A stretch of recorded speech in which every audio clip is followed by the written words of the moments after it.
나의 400억 상속 이야기. 상속 전문 변호사가 시스템을 확인하고 내가 법적으로 이혼한 지 2달이 되었다고 말하기 전까지 나는 남편에게 그 사실을 말할 기회조차 없었. 나는 5초간 침묵을 지켰다. 그리고 첫 술을 두었다. 서울, 대한민국. 비 내리는 가을 오후. 강변북로는 꽉 막혀 있었고 젖은 아스팔트 위로 자동차 헤드라이트 불빛이 어지럽게 반사되었다. 콘크리트에 부딪히는 비 냄새와 동네 카페에서 풍겨오는 은은한 원두향은 보통 도시인의 영혼에 평화를 가져다 주곤 했다. 내 이름은 박하은. 35살이고 강남의 매끈한 유리 건물에 자리한 IT 플랫폼 기업 이노테크의 대표다.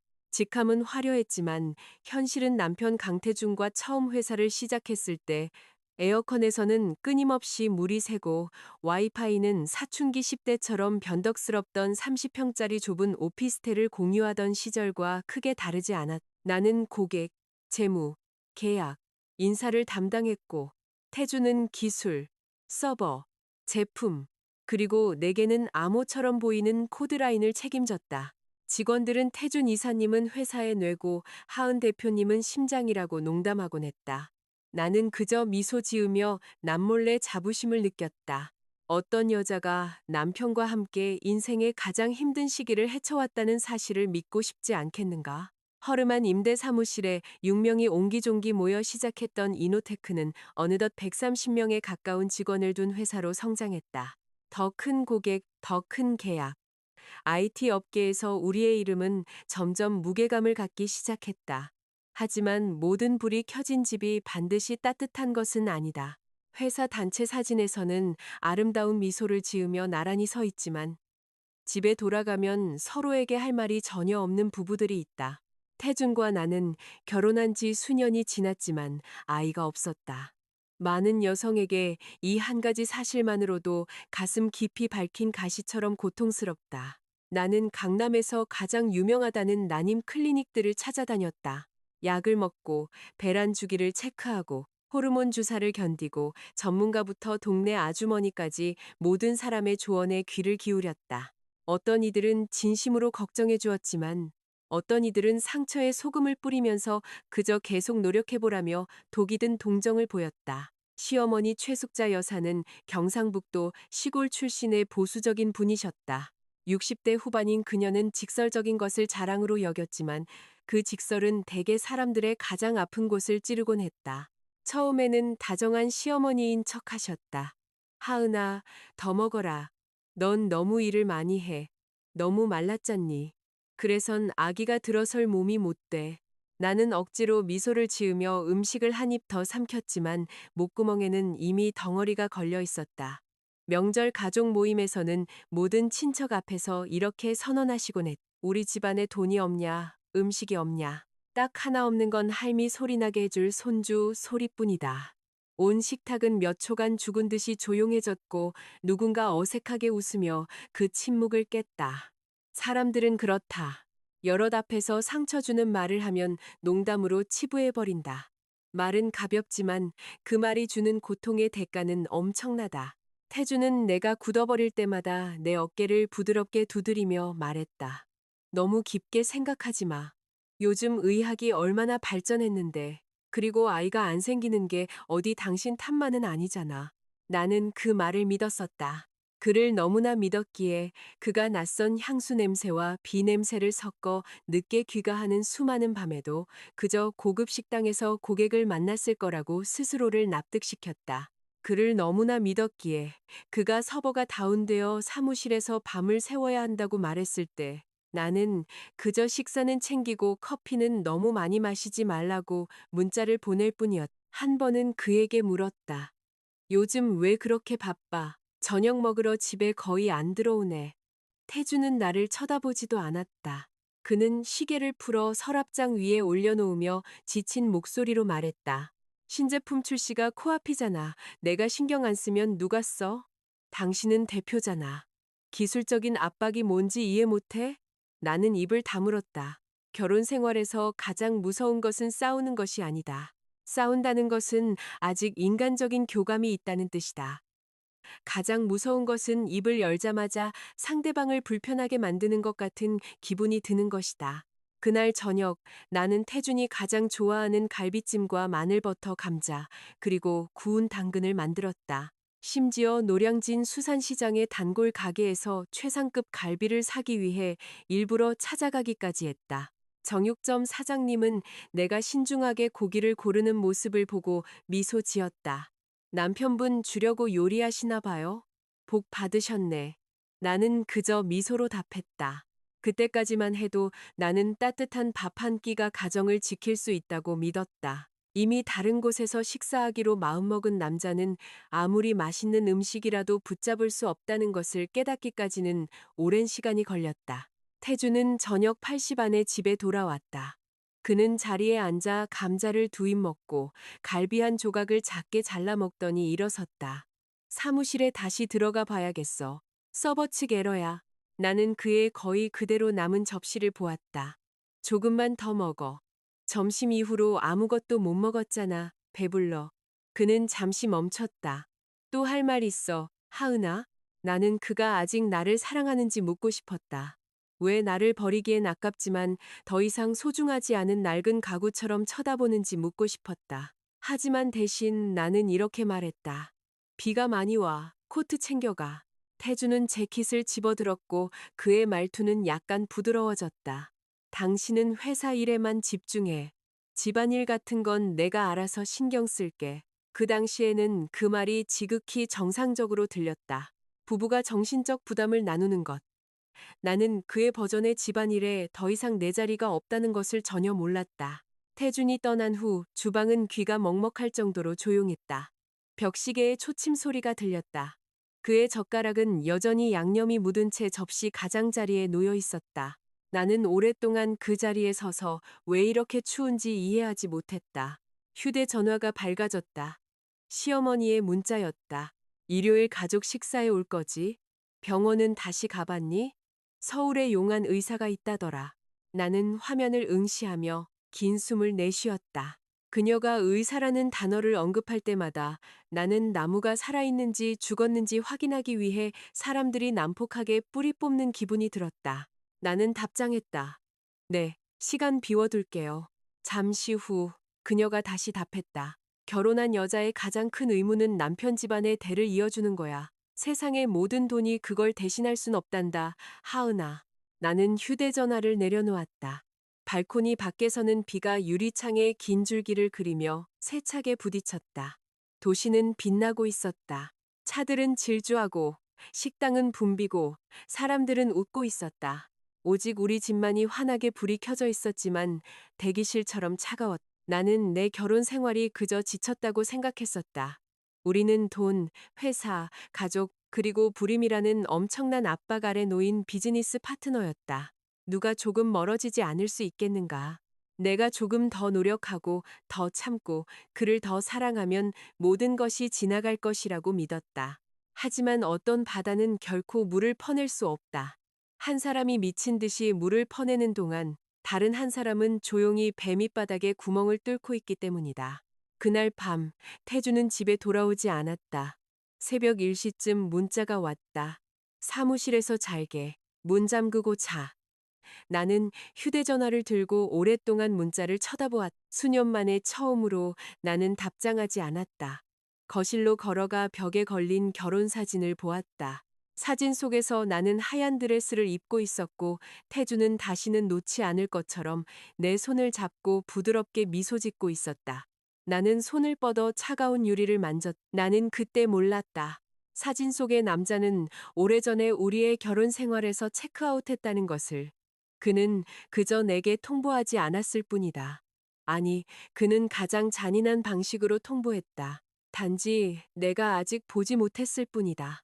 수년 전, 우리 집이 처음으로 차가워지기 시작했을 때 나는 아주 단순한 원칙을 믿었다. 누군가의 길을 도와주었다면 그 사람이 당신에게 목숨을 빚진 것은 아니다. 하지만 돌아서서 당신의 구원자를 절벽 아래로 밀어버리지는 말아야 한다. 하지만 인생은 누구와도 도덕적 계약을 맺지 않는다. 2016년 말 이노테크가 아직 작은 계약들을 따내기 위해 고군분투하던 시절 나는 아버지 박진석 회장님을 따라 서울 외곽의 한쪽 방촌으로 봉사활동을 갔다. 아버지는 수년간 성공한 사업가였지만 과시적이고 홍보 중심의 자선 활동을 경멸하셨다. 아버지는 말씀하시곤 했다. 네가 필요한 것을 묻는 것보다 네 자신의 사진을 더 많이 찍는다면 그건 그저 네 자아를 먹여 살리는 것일 뿐이다. 나는 웃으며 말했다. 아빠, 너무 엄격하세요. 누가 그렇게 살 수 있겠어요? 아버지는 나를 보며 깊고 부드러운 눈으로 말씀하셨다. 돈과 친절의 엄격한 것이 너를 많은 슬픔에서 구해줄 거다, 하은아. 세상에는 진정으로 고통받는 사람들도 많지만 자신의 고통을 미끼로 사용하는 사람들도 있단다. 그 당시 나는 그저 아버지가 냉소적인 늙은이라고 생각했다.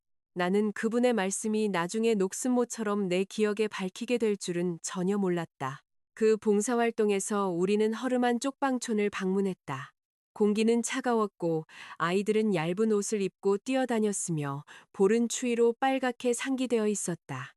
아이들은 호기심과 경계심이 뒤섞인 눈으로 우리를 쳐다보았다. 그곳에서 나는 이슬비를 만났다. 슬비는 20대 초반으로 창백한 피부에 몹시 말랐고 눈은 항상 눈물이 그렁그렁한 것처럼 보였다. 그녀는 어머니 김영희 씨 뒤에 소심하게 서서 값싼 스웨터의 끝자락을 비틀고 있었다. 김영희 씨는 아버지를 보자마자 연극처럼 눈물을 터뜨렸다. 회장님, 제발 저희 좀 도와주세요. 저희가 나쁜 놈들한테 빚을 많이 졌어요. 그놈들이 빚 갚으라고 우리 딸애를 끔찍한 늙은이한테 보내려고 해요. 얘는 너무 어린데 어미로서 가슴이 찢어집니다. 슬비가 아버지 앞에 무릎을 꿇었다. 나는 당황해서 그녀를 일으키려고 달려갔다. 일어나세요, 제발.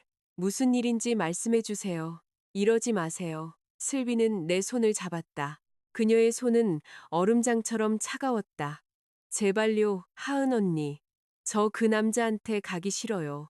학교도 가고 싶고 일도 하고 싶어요. 제 인생이 이런 곳에서 끝나게 하고 싶지 않아요. 내 앞에 있는 소녀를 보며 나는 거친 폭풍에 시달리는 연약한 묘목을 보는 것 같았다.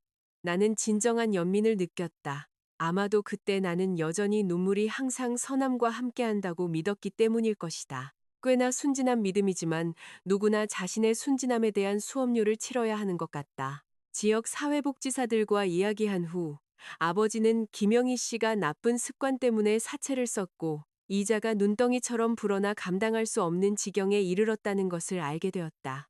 원금은 그리 크지 않았지만 빚 독촉은 무자비했다. 그날 밤 여관방에서 나는 아버지께 말했다. 아빠, 저 슬비 좀 도와주고 싶어요.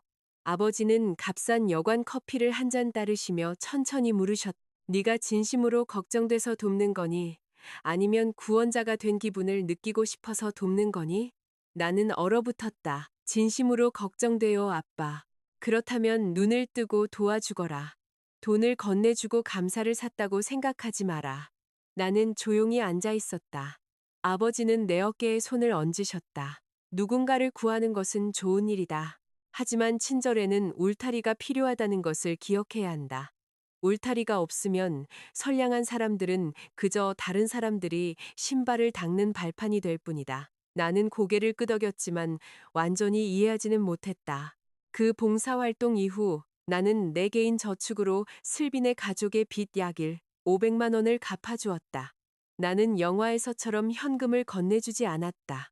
나는 지역 변호사를 통해 채권자들에게 직접 변제하고 계좌를 정리하는 합의서를 작성하게 했다. 아버지는 나중에 말이 나올 수 있는 구두 약속을 싫어하셨기 때문에 모든 것을 문서화하라고 주장하셨다. 나는 그것으로 끝이라고 생각했지만 슬비는 계속 울었다. 그녀는 말했다. 하은 언니, 제가 여기 있으면 엄마가 조만간 저를 다시 빚더미에 빠뜨릴 거예요. 저 언니 따라 서울 가면 안 될까요? 뭐든지 할게요. 설거지든 서빙이든 힘든 일 두렵지 않아요. 나는 아버지를 쳐다보았다. 아버지는 고개를 끄덕이지 않으셨다. 그저 물으셨, 슬비야. 너는 네 인생을 바꾸기 위해 떠나는 거니? 아니면 다른 사람에게 기대기 위해 떠나는 거니? 슬비는 눈물을 닦으며 속삭였다. 제 힘으로 밥 벌어 먹고 싶어요. 그 한마디가 내 마음을 녹였다. 나는 슬비를 서울로 데려왔다. 처음 몇 달 동안 나는 소박한 동네에 작은 원룸을 얻어주었다. UI UX 디자인 학원 수강료를 내주고 중고 노트북을 사주었다. 나는 그녀에게 서울지리를 익히는 법, 예산을 짜는 법, 그리고 대도시에서 낯선 사람을 너무 빨리 믿지 않는 법을 가르쳐 주었다. 슬비는 그때 정말 순종적이었다. 나를 볼 때마다 고개를 숙이며 말했다. 하은 언니, 언니는 제 생명의 은인이에요. 나는 생명의 은인이라는 말을 싫어해서 대수롭지 않게 넘겼다. 넌 내게 아무것도 빚지지 않았어. 그냥 잘 살면 돼. 네가 자립하면 다른 사람에게 그 친절을 갚아. 한 번은 태준이 거실에서 컴퓨터를 고치고 있을 때 슬비가 우리 집에 왔다. 그녀는 문가에 소심하게 서 있었다. 안녕하세요, 태준 오빠. 하은 언니가 오빠는 기술 천재라고 하던데요. 태준은 고개를 들어 정중하게 미소 지었다. 천재는 무슨. 그냥 익숙해진 거지. 슬비는 코드 가득한 화면을 눈을 동그랗게 뜨고 쳐다보았다. 해커 영화 같아요. 저거 반만이라도 이해하면 정말 자랑스러울 것 같아요. 태준이 웃었다. 나도 따라 웃었다. 나는 심지어 농담까지 했다. 슬비한테 기초 좀 가르쳐줘요. UI 디자인 배우는데 백엔드를 이해하면 취업에 도움이 될 거야. 태준은 어깨를 으쓱했다. 물론이지, 시간 날 때. 물론이지, 시간 날 때. 너무나 평범하고 믿을 수 없을 만큼 평범해서 의심할 이유가 전혀 없었다. 어떤 관계가 뭔지 한 톨처럼 가벼운 말 한마디로 시작해서 집의 지붕을 날려버리는 허리케인으로 변할 줄 누가 알았겠는가. 1년 후 슬비는 디자인 실력이 꽤 늘었고 나는 그녀를 협력회사의 인턴으로 추천해 주었다. 그녀는 더 세련되게 옷을 입기 시작했고 더 자신감 있게 말했다. 명절마다 그녀는 나와 아버지께 문자를 보냈다. 하은 언니는 제게 두 번째 인생을 주신 분이에요. 아버지는 문자를 읽고 마른 웃음을 지으셨다. 고맙다는 말에 취하지 마라, 하은아. 진정으로 감사하는 사람들은 그렇게 많이 말할 필요가 없단다. 나는 방어적으로 말했다. 아빠는 항상 너무 의심이 많으세요. 아버지는 대답하셨. 나는 의심하는 게 아니다. 단지 예쁘게 운다고 해서 아무에게나 내 집 열쇠를 주지 않을 뿐이다. 나는 눈을 흘기며 그냥 넘겼다. 젊음의 친절은 고집이 세다. 그것은 자신의 빛이 모든 사람의 어둠을 밝힐 만큼 충분히 밝다고 생각한다. 현실은 어떤 어둠은 정확히 스포트라이트 바로 밖에서 숨는 법을 안다는 것이다. 얼마 후 슬비는 어머니가 아프다며 몇 주 휴가를 내고 고향에 다녀오겠다고 했다. 나는 병원비에 보태라며 돈을 좀 더 보내주고 필요한 게 있으면 전화하라고 했지만 몇 주는 몇 달이 되었다. 그녀의 문자는 뜸해졌다. 가끔은 내 전화를 받지 않았다. 그녀가 마침내 서울로 돌아왔을 때 그녀는 더 말랐고 눈빛은 약간 굳어 있었다. 고향에 별일 없었어? 나는 물었다. 그녀는 억지 미소를 지었다. 아니요, 그냥 피곤해서요. 엄마는 괜찮아지셨어요. 나는 더 묻지 않았다. 누구나 공유하고 싶지 않은 사적인 공간이 있다. 나는 그녀의 경계를 존중했다. 이제 와서 돌이켜보면 그 아이러니는 재와 같은 맛이 난다. 만약 누군가 당신의 삶에서 한동안 사라졌을 때 당신이 그들이 정확히 무엇을 했는지 묻지 않는다면 그 부재는 결국 가장 고통스러운 방식으로 당신을 벌하기 위해 돌아올 것이다.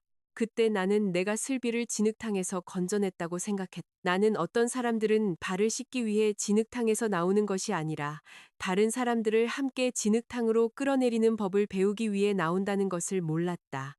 아버지는 비가 무자비하게 쏟아지던 날 돌아가셨다.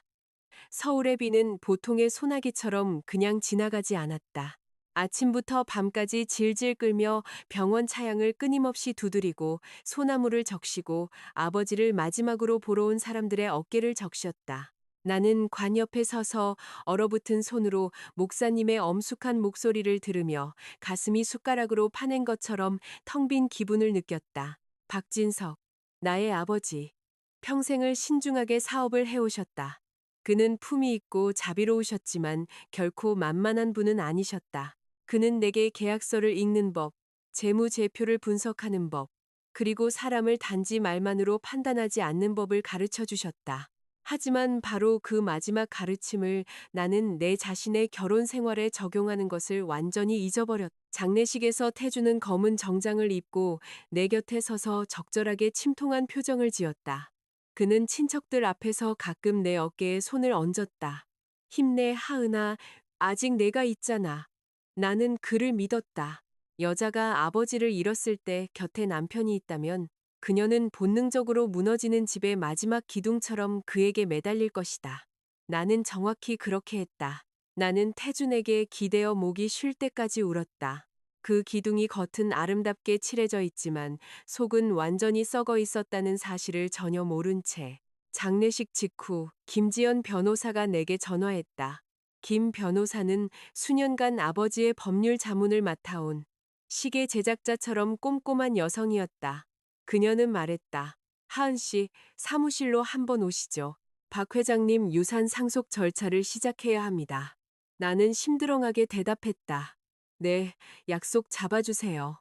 솔직히 나는 돈에 대해 생각하지 않고 있었다. 사랑하는 사람이 막 세상을 떠났을 때 돈은 믿을 수 없을 만큼 이질적으로 느껴진다. 당신이 원하는 것은 그저 그들이 다시 한번 기침하는 소리를 듣는 것. 너무 늦게까지 일하지 말라고 말하는 소리를 듣는 것뿐이다.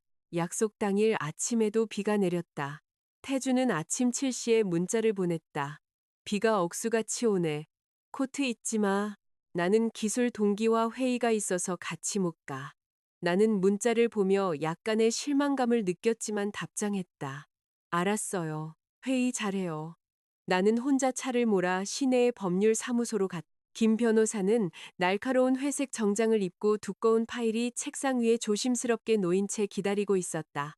내가 들어서자 그녀는 나를 몇 초간 쳐다보았다. 살이 많이 빠졌네요. 나는 힘없는 미소를 지었다. 요즘 음식이 통 맛이 없어서요. 그녀는 더 묻지 않고 나를 위해 의자를 빼주었다. 상속을 담당하는 변호사는 차분하게 말하는 중년 남성이었다. 그는 내 신분증을 확인하고 아버지의 사망진단서를 확인한 후 유언장을 읽기 시작했다. 나는 처음에 침착하게 앉아 있었지만 그가 읽어내려갈수록 내 손은 점점 더 세게 가방 가장자리를 움켜쥐기 시작했다. 아버지는 내게 약 400억 원에 달하는 재산을 남기셨다. 거대 물류회사의 주식, 여러 상업용 임대 부동산, 현금 계좌, 그리고 도시 외곽의 넓은 임대 산업 부지가 포함되어 있었다. 아버지가 부유하시다는 것은 알았지만 이렇게 꼼꼼하게 정리해 두셨을 줄은 몰랐다. 하지만 나를 울컥하게 만든 것은 그 액수가 아니었다. 유언장의 특정 조항이었다. 상기된 모든 자산의 전체는 나의 딸 박하은에게 그녀의 고유하고 분리된 재산으로서 독점적으로 유증된다.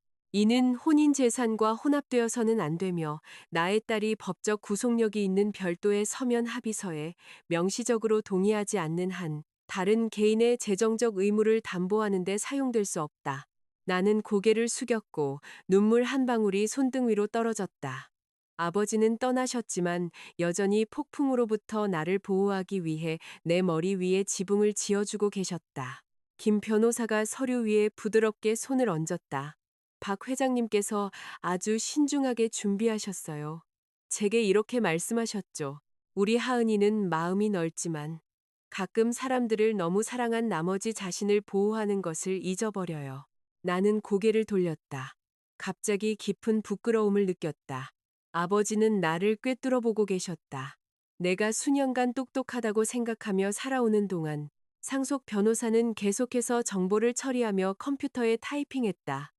잠시 후 그는 멈추고 화면을 보았는데 그의 얼굴에 이상한 표정이 스쳐 지나갔다. 박하은 씨, 현재 주 정부 데이터베이스에는 귀하의 혼인 상태가 강태준 씨와 이혼한 것으로 나옵니다. 혼인 관계 해소 및 재산 분할에 대한 궐석 판결이 올해 1분기 말에 확정되어 효력이 발생했습니다. 이 정보를 확인해 주실 수 있겠습니까? 나는 내가 잘못 들었다고 생각했다. 네. 뭐라고 하셨죠? 변호사는 다시 화면을 보며 전문적인 톤을 유지했다. 귀하와 강태준 씨는 협의 이혼을 마쳤습니다. 법원에서 최종 판결을 내렸고요. 유산 이전을 위해 귀하의 분리 재산을 정확하게 분류하려면 이 사실을 확인해야 합니다. 나는 완전히 마비된 채 앉아 있었다. 유리창 밖에서는 비가 건물에 맹렬하게 휘몰아쳤다. 사무실 안에서는 에어컨이 꾸준히 윙윙거렸다. 나는 김 변호사의 펜이 책상 위로 떨어지는 소리를 똑똑히 들었다. 나는 천천히 각음절을 또박또박 발음하며 말했다. 저는 아직 남편과 함께 살고 있습니다. 아무도 즉시 대답하지 않았다. 나는 휴대전화를 꺼내 그날 아침 태준의 문자를 찾았다. 비가 억수같이 오네. 코트 입지 마. 라는 글자가 여전히 거기에 있었다. 역겨울 정도로 다정했다. 아침에 비가 걱정된다며 아내에게 코트를 챙기라고 말하는 남자.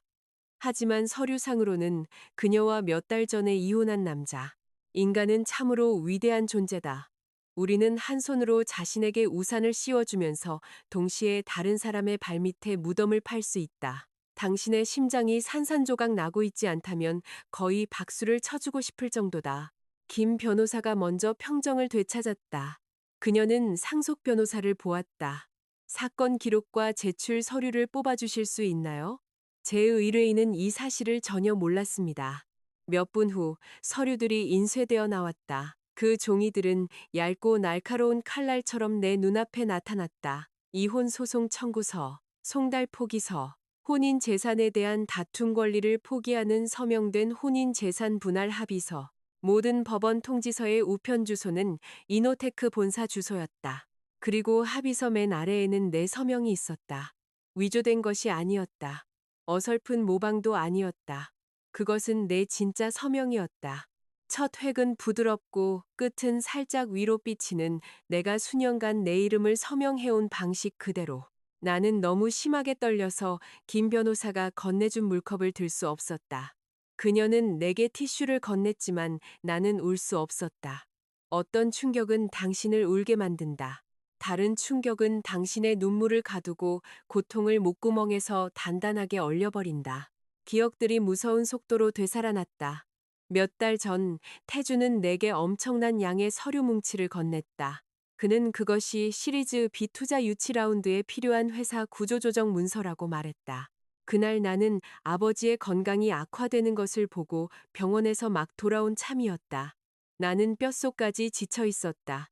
태주는 내 손에 펜을 쥐어주었. 이 탭들에 서명 좀 해줘, 하은아. VC 사람들이 가능한 한 빨리 필요로 해. 대부분 기술적인 부록이랑 내부 이사회 결의서야. 나는 그에게 물었던 것을 기억한다. 내가 다 읽어봐야 해? 태주는 미소 지으며 내 어깨를 주물렀다. 날 못 믿어? 우리 회사잖아. 내가 당신한테 해가 될 일을 하겠어? 그리고 나는 서명했다. 나는 지쳤기 때문에 서명했다. 나는 그를 믿었기 때문에 서명했다. 나는 우리는 부부인데 서류 가지고 서로를 경계할 필요가 있을까? 라고 생각했기 때문에 서명했다. 정말로 가장 비싼 교훈은 현금으로 지불되지 않는다. 그것은 한 여자의 인생 전체로 지불된다. 나는 김 변호사를 보며 쉰 목소리로 말했다. 김 변호사님, 제가 속아서 제 자신의 이혼 서류에 서명한 거죠? 김 변호사는 바로 대답하지 않았다. 그녀는 그저 말했다. 진정해요, 하은 씨. 여기에는 엄청난 의심 정황들이 있지만 우리는 단계별로 움직여야 해요. 우선 전체 이혼 파일의 인증 등본을 받으세요. 그리고 한 가지 기억하세요. 박 회장님이 남긴 자산은 엄격하게 당신의 고유 재산이에요. 법적으로 말해서 당신이 현재 이혼 상태라는 사실이 오히려 태준 싱층과 당신의 상속 재산에 한 푼도 손댈 수 없게 만들었어요. 나는 눈을 감았다. 단 하루아침에 나는 400억을 상속받았다는 사실과 내 남편이 비밀리에 법적으로 나를 그의 인생에서 지워버렸다는 사실을 알게 되었다. 한쪽에는 아버지의 마지막 사랑의 행위, 다른 한쪽에는 내 침대에서 잠자는 남자로부터 받은 가장 차가운 배신. 나는 소리치지 않았다. 나는 테이블을 뒤엎지 않았다. 나는 즉시 태준에게 전화하지 않았다. 이상했다. 고통이 바닥을 치면 더 이상 잃을 것이 없는 것처럼 처참할 정도로 침착해진다. 나는 필요한 서류 사본에 서명하고 가방에 넣었다. 사무실을 떠나기 전 나는 아버지의 유언장 조항을 내려다보았다. 혼인 재산에 해당하지 않음. 갑자기 나는 이해했다. 아버지는 내게 돈만 남겨주신 것이 아니었다. 그는 내게 생명줄을 남겨주셨다. 태주는 아마도 그가 완벽한 시점에 나를 그의 인생에서 밀어냈다고 생각했을 것이다. 하지만 그는 그 교활한 이혼 서류를 제출함으로써 그의 탐욕이 아직 감히 쳐다보지도 못한 재산에서 자신의 손을 법적으로 잘라냈다는 것을 전혀 몰랐다. 법률 사무소를 나와 나는 집으로 가지 않았다. 지하 주차장에서 오랫동안 차 안에 앉아 서류 봉투 위에 손을 얹고 있었다. 만약 내가 손을 떼면 악몽이 다시 시작될까봐 두려웠다. 비는 이슬비로 바뀌어 있었다. 하지만 내 머릿속에서는 수백 개의 질문들이 격렬하게 서로 충돌하고 있었다. 만약 내가 법원 기록을 내 눈으로 직접 보지 않았다면 나는 아마도 내 남편이 그저 멀어지고 있다고 믿으며 죽었을 것이다. 나는 그가 내 집 안에서, 내 회사 안에서, 내가 그를 충분히 믿고 서명한 바로 그 서류들 안에서 나를 위한 덫을 침착하게 놓을 수 있을 거라고는 상상도 못했을 것이다. 휴대전화가 울렸다. 김 변호사였다. 어디세요? 아직 주차장이에요. 아직 집에 가고 싶지 않아요. 제 본사 사무실로 올라오세요. 지금 당장 이 파일을 해부해야 해요. 나는 김 변호사의 본사 사무실로 차를 몰았다. 내가 들어서자마자 그녀는 회의실 테이블에 서류들을 펼쳐놓고 색색의 포스트잇으로 표시해 두었다. 그녀는 고개를 들었고 그녀의 목소리는 낮고 차분했다. 하은 씨, 앉아요. 아픈 거 알아요. 하지만 지금은 정신 똑바로 차려야 해요.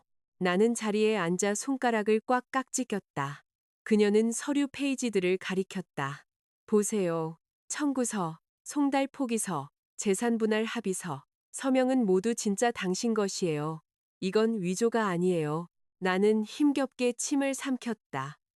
그럼 제가 모르는 사이에 제 이혼 서류에 서명했다는 거네요. 김 변호사는 고개를 끄덕였다. 가능성이 매우 높아요. 그리고 태준 씨가 최근에 엄청난 양의 투자 유치 서류에 서명하게 했다고 했죠? 나는 눈을 감고 모든 세부 사항을 기억해내려 애썼다. 아버지가 막 중환자실에 다시 입원하셨을 때였다. 나는 병원과 사무실을 오가며 정신이 없었. 태주는 무거운 바인더를 들고 들어와 내 책상에 내려놓았다. 이것들 서명 좀 해줘. 투자자들이 필요로 해. 법률 용어가 많아. 나는 중요한 것이 있냐고 물었었다. 그는 가볍게 웃었다. 중요하지 않으면 당신 서명이 왜 필요하겠어. 그냥 내부적인 것들이야. 마감 시간 맞추게 여기 서명해. 돌이켜보면 나는 내 자신을 때리고 싶었다. 패는 칼보다 강하다고들 하지만 내 패는 말 그대로 내 결혼 생활을 처형했다. 그리고 나는 내게 그것을 건네준 사형 집행인에게 고맙다고 말했다. 김 변호사는 다음 페이지로 넘겼다. 또 다른 이상한 점. 법원 통지서의 우편 주소가 당신 집이 아니라 이노테크예요. 여기에 우편물 수령지 변경 위임장이 있어요. 만약 법원 우편물이 사무실에 도착했다면 누가 받죠? 나는 즉시 고개를 들었다. 윤소희 대리, 접수 및 관리 담당. 그녀의 이름을 말하는 것만으로도 내 심장은 더욱 가라앉았다. 소희는 이노테크 초창기부터 함께해온 직원이었다. 우리는 절친은 아니었지만 나는 그녀를 의심해 본 적이 한 번도 없었다. 김 변호사가 물었다. 태준 씨가 소희 씨에게서 우편물을 쉽게 가로챌 수 있었을까요? 나는 공허한 웃음을 터뜨렸다. 그는 CTO고 제 남편이에요. 그는 그 건물 어디든 접근할 수 있어요. 접수원에게 봉투 하나를 자기 책상 위에 올려두라고 말하는 건 식은 죽먹기죠. 김 변호사는 수첩에 몇 줄을 적었다. 그럼 연쇄고리가 명확하네요. 태준 씨가 이혼 서류를 회사 파일에 끼워 넣은 다음 법원 소환장을 사무실로 오게 해서 가로챘군요.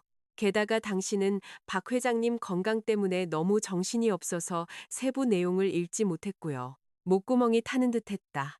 김 변호사님, 저 지금 당장 태준 씨한테 전화하고 싶어요. 그의 눈을 보고 내가 대체 뭐라고 생각하는지 묻고 싶어요. 김 변호사는 내가 말을 멈추게 할 만큼 빠르게 대답했다. 그녀는 나를 똑바로 쳐다보았다.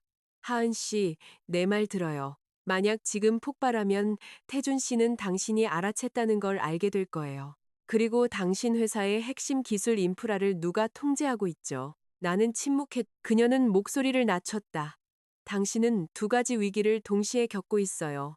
첫째, 당신은 이혼 사기를 당했어요. 둘째, 당신은 시리즈 B 제품 출시 전에 이노테크가 무너지는 것을 막아야 해요.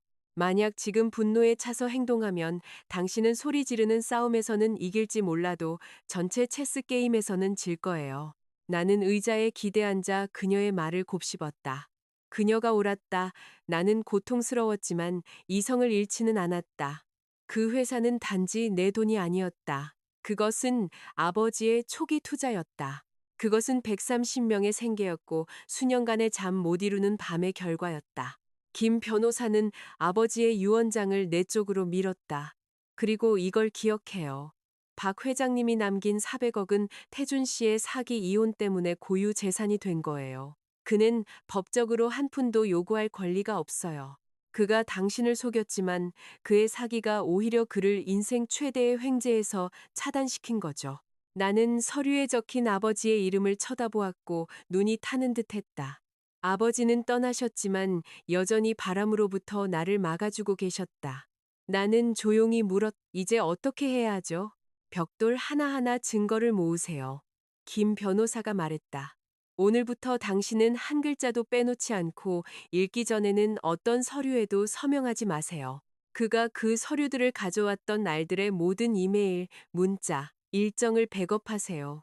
만약 영상이 덮어 씌워지지 않았다면 접수처 근처의 보안 카메라를 확인하세요. 우편물 수령 기록을 보세요.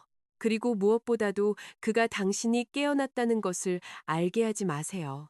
깨어났다. 나는 입술을 깨물었다. 그 단어는 가볍게 들렸지만 깊이 아팠다. 알고 보니 나는 내 자신의 결혼 생활을 몽유병 환자처럼 걸어 다니고 있었다. 법률 사무소를 나와 나는 바로 사무실로 돌아갔다. 늦은 오후였고 직원들은 퇴근하고 있었다. 나는 사무실 문을 잠그고 컴퓨터를 켜고 이메일 보관함을 열었다. 나는 달력 날짜, 첨부 파일, 회의록을 뒤졌다. 어떤 것은 대충 훑어보았고 어떤 것은 다시 열어보지도 않았. 내가 서류에 서명한 날짜와 법원에서 통지서를 보냈을 날짜를 교차 확인했다. 로비 카메라 영상을 확인했다. 오래된 데이터는 드문드문했지만 내가 올바른 방향으로 가고 있다는 것을 알았다. 나가는 길에 윤소희 대리의 책상 앞을 지나쳤다. 그녀는 가방을 챙기고 있었다. 그녀는 나를 보고 일어섰다. 어머, 대표님, 아직 안 퇴근하셨어요? 나는 그녀를 보며 목소리를 최대한 평소처럼 유지하려고 애썼다. 네, 옛날 파일 좀 확인하느라요. 아, 소희 씨, 1분기 수신 우편물 기록은 어디에 보관해요? 소희는 아주 찰나의 순간 얼어붙었지만 나는 그것을 보았다. 관리팀 파일 캐비닛에 있어요. 내일 제가 가져다 드릴까요, 대표님? 아니요, 제가 지금 좀 볼 수 있을까요? 물론이죠. 제가 가져올게요. 그녀가 대답했다. 그녀가 고개를 끄덕였다. 아주 작은 망설임이었지만 내 가슴속 온도를 몇 도 떨어뜨리기에는 충분했다. 그날 밤, 나는 울지 않았다. 이상했다. 아침에는 충격으로 마비되었지만 저녁에는 완전히 다른 사람처럼 증거를 정리하고 있었다. 아마도 고통이 너무 크면 무너질 사치를 허락하지 않는 것 같다. 그것은 당신이 자신의 폐허 위에서 즉시 어른이 되도록 강요한다. 나는 주차장으로 걸어나갔다. 어두웠고 가로등 불빛이 웅덩이에 비치고 있었다. 나는 휴대전화를 꺼내 수년간 전화하지 않았던 번호를 눌렀다. 최민혁, 대학 시절 친구로 서울에서 개인정보 회사를 차리기 전에 대기업에서 내부 기업 조사를 하던 친구였다. 그는 세 번째 신호음이 울렸을 때 받았다. 하은아, 오랜만이네. 나는 돌려 말하지 않았다. 미녀가 부탁할 게 있는데 좀 지저분한 일이야. 잠시 침묵이 흘렀다. 민혁의 목소리가 낮아졌다. 무슨 일인데? 나는 젖은 거리를 질주하는 차들을 바라보았다. 밤바람이 내 뺨을 차갑게 스쳤다. 내 남편의 실제 일정을 추적해줘. 민혁은 바보 같은 질문을 하지 않았다. 알았어, 내일 보자.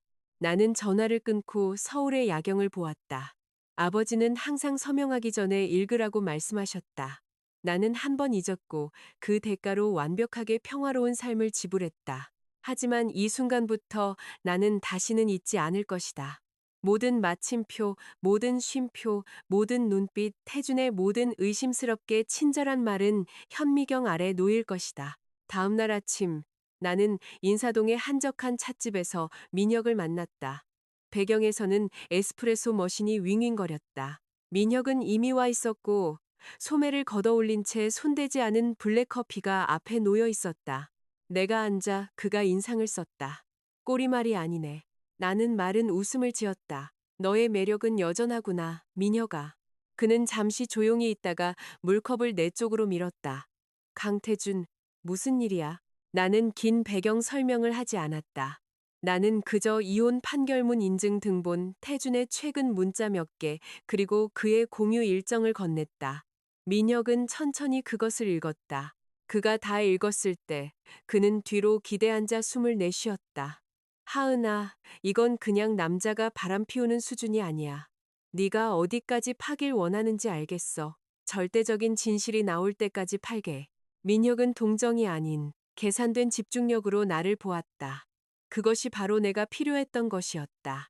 만약 누군가 내 등을 두드리며 괜찮을 거라고 말했다면 나는 아마 그의 얼굴에 대고 웃었을 것이다. 당신의 집이 불타고 있을 때 위로와 기도가 적힌 종이 한 장은 불길을 끌 수 없. 민혁이 말했다. 나는 합법적으로만 움직여. 위치 추적, 공공기록, 공공장소에서의 감시, 서류 추적, 불법 침입이나 불법 도청은 안 해. 걔네 잡으려고 더러운 짓 할 필요 없어. 바로 다음 날 민혁에게서 짧은 문자가 왔다. 강태준, 부산기술 컨퍼런스에 없어. 한남동에 있어. 한강이 내려다 보이는 고급 오피스텔 단지의 위치 정보가 첨부되어 있었다. 우리 사무실에서 멀지 않은 곳. 내가 여러 번 지나치며 빛나는 발코니를 보며 저곳에 사는 사람들은 평화로운 삶을 살겠구나 생각했던 곳이었다. 알고 보니 평화는 당신이 사는 층수에 의해 결정되는 것이 아니라 안에 사는 사람들의 양심에 의해 결정되는 것이었다. 나는 그곳으로 차를 몰아길 건너편에 주차했다. 민혁은 이미 벽돌담에 기대어 휴대전화를 보는 척하고 있었다. 내 차를 보고 그는 다가와 조수석에 정말 보고 싶어? 나는 오피스텔 정문을 멍하니 쳐다보았다. 이미 여기 왔어. 보지 않으면 그냥 나 자신을 다시 속이는 것뿐이야. 민혁이 내게 태블릿을 건넸다. 화면에는 그가 막 찍은 고화질 사진들이 있었다. 테슬라에서 내리는 태준. 옅은 파란색 셔츠를 입고 손목에는 내가 5주년 기념으로 사준 롤렉스 시계를 차고 있었다. 그리고 그의 옆에는 이슬비가 서 있었다. 그녀의 머리는 느슨하게 묶여 있었고 세련된 크림색 원피스를 입고 있었다. 그녀는 더 이상 그 쪽방촌에서 어머니 뒤에 숨어 있던 가난하고 겁에 질린 소녀처럼 보이지 않았다. 그녀는 부드럽고 세련되고 자신의 가장 예쁜 각도를 정확히 아는 것처럼 보였다. 하지만 내 숨을 멎게 한 것은 그들 사이에 서 있는 어린 소년이었다. 3살쯤 되어 보이는 유아, 하얀 피부의 곱슬머리, 녹색 플라스틱 공룡을 꽉 쥐고 있었다. 태주는 몸을 숙여 아이의 비닐을 고쳐주었다. 슬비는 미소 지으며 태준의 어깨에서 무언가를 털어주었다. 아이가 고개를 들어 무언가 외쳤다. 소리는 들리지 않았지만 입모양을 읽어보니 그 단어는 아빠였다. 귀에서 이명이 울리기 시작했다. 민혁이 부드럽게 말했다. 여기 경비원이 아이를 지훈이라고 부르더라. 234호. 이웃들은 부부인 줄 알아. 강태주는 일주일에 서너 밤은 여기서 자고 가끔 밤새우기도 해. 태블릿을 쥔 내 손은 완전히 감각이 없어졌다. 3살배기 아들. 그 말은 아이가 내가 가장 공격적인 시험관 시술을 시작할 무렵에 임신되었다는 뜻이었다. 내가 무균 상태의 진료실에 홀로 앉아 의사들에게 스트레스를 줄이라는 말을 듣고 있을 바로 그때, 내가 집에 와서 흐느끼고 있을 때 태준이 나를 안아주며 괜찮아. 우리 천천히 하자고 말하던 바로 알고 보니 그가 말한 우리 애는 내가 포함되어 있지 않았다. 몇 분 후 오피스텔 정문이 열렸다. 태준이 지훈이를 안고 걸어 나왔다. 슬비는 그의 팔에 팔짱을 꼈고 3사람은 보도를 따라 그것은 폭력적일 만큼 평범해 보였다. 숨기지도 몰래 만나지도 않았다. 그들은 진짜 가족처럼 함께 걸었고 나는 마치 내 인생의 침입자처럼 차 안에 앉아 틴팅된 유리를 통해 쳐다보고 있었다. 내 목소리는 거친 쉰소리로 나왔다. 이 집 누구 명이야? 민혁이 재킷에서 얇은 파일을 꺼냈다. 슬비의 먼 친척 명의로 등록된 유령회사 소유야. 하지만 자금 흐름이 복잡해. 일부는 강태준 개인 계좌에서 나왔지만 이노테크 협력업체 계좌와 연결된 거액의 이체 내역이 있어. 이제 막 파기 시작했지만 의심스러운 점이 한두 가지가 아니야. 나는 웃음을 터뜨렸다. 유리 삼키는 것처럼 느껴지는 조용한 웃음. 내 회사 돈으로 자기 첩살림을 차렸구나. 확실히 하려면 장부를 감사해야겠네. 나는 고층 건물을 올려다보았다. 유리창에는 아름답고 차가운 서울의 노을이 비치고 있었다. 저 유닛 중 하나에서는 슬비가 아마 저녁 식탁을 차리고 있을 것이다. 지훈이는 소파 주위를 뛰어다니고 태주는 저녁 식사를 위해 손을 씻고 있을 것이다. 한편 우리 집에서는 갈비찜이 냉장고에서 차갑게 식어가고 젓가락은 여전히 접시 위에 놓여 있었다. 진실은 항상 밝혀진다고들 하지만 때로는 한 번만 베는 것이 아니다. 그것은 전체 외관을 찢어버리고 그 아래의 썩은 부분을 보게 만든다. 민혁이 나를 보았다. 올라가 볼래? 나는 즉시 고개를 저었다. 아니, 내가 뭘 얻겠어? 소리 지르는 싸움? 인터넷에서 3일 동안 씹을 거리로 조롱당할 상처받은 아내의 바이럴 영상? 대중에게 무료 엔터테인먼트를 제공할 생각 없어. 나는 강하게 말했지만 내 안에서는 다른 여자가 비명을 지르고 있었다. 그녀는 문을 걷어차고 슬비에게 답을 요구하고 태준에게 어떻게 그가 내 가장 어두운 밤을 함께 지새운 바로 그 손으로 저 아이를 안을 수 있는지 묻고 싶어 했다. 하지만 나는 그녀를 가두었다. 그래야만 했다. 나는 가방에서 티슈를 꺼내 눈물 한 방울이 떨어지기 전에 눈가를 닦았다. 미녀가 계속 파줘. 일정, 사진, 이 오피스텔 주변의 금융기록, 특히 슬비와 그녀의 엄마 김영희, 그리고 이노테크 협력업체 간의 연결고리. 민혁이 고개를 끄덕였다. 알았어. 하지만 조심해. 가짜 이혼을 꾸미는 놈은 한 가지 수법만 가지고 있지 않아. 알아. 이제 어디 갈 거야? 시계를 확인했다. 거의 저녁 7시. 집에. 민혁이 눈썹을 치켜 올렸다. 그를 보려고? 응. 오늘 밤 그는 어떤 역할을 하는지 보고 싶어. 민혁은 나를 말리지 않았다. 아마도 그는 때로는 배신당한 사람이 배신자를 마지막으로 한 번 더 자세히 들여다볼 필요가 있다는 것을 이해했을 것이다. 희망 때문이 아니라 마음에 남아있는 마지막 부드러움을 완전히 죽여버리기 위해서. 집에 들어섰을 때 거실은 환하게 불이 켜져 있었다. 태주는 소파에 앉아 있었고 일할 때 입던 옷을 갈아입고 머리는 샤워해서 약간 젖어 있었다. 커피 테이블 위에는 갓 깎은 사과 한 접시가 있었다. 그가 고개를 들었고 그의 말투는 지극히 평범했다. 늦게 왔네. 나는 문간에 몇 초간 서 있었다. 과거였다면 변호사를 만나고 공증인을 만나고 아버지 유산을 처리하느라 늦었다고 설명했을 것이다. 오늘 밤, 나는 그저 그것이 우스꽝스럽게 느껴졌다. 거짓말쟁이들은 항상 다른 사람들이 어디에 있었는지 묻기를 좋아한다. 나는 하이힐을 벗고 가방을 내려놓았다. 할 일이 좀 있었어. 태준이 더 가까이 보았다. 눈이 빨갛네. 울었어? 나는 부엌으로 걸어가 물 한 잔을 따랐다. 그에게 등을 돌린 채. 그냥 바람이랑 비 때문에. 태준은 잠시 조용히 있다가 말했다. 요즘 너무 예민해. 아버지 돌아가신 거, 회사, 아이 문제 계속 그렇게 담아두면 너 자신만 고문하는 거야.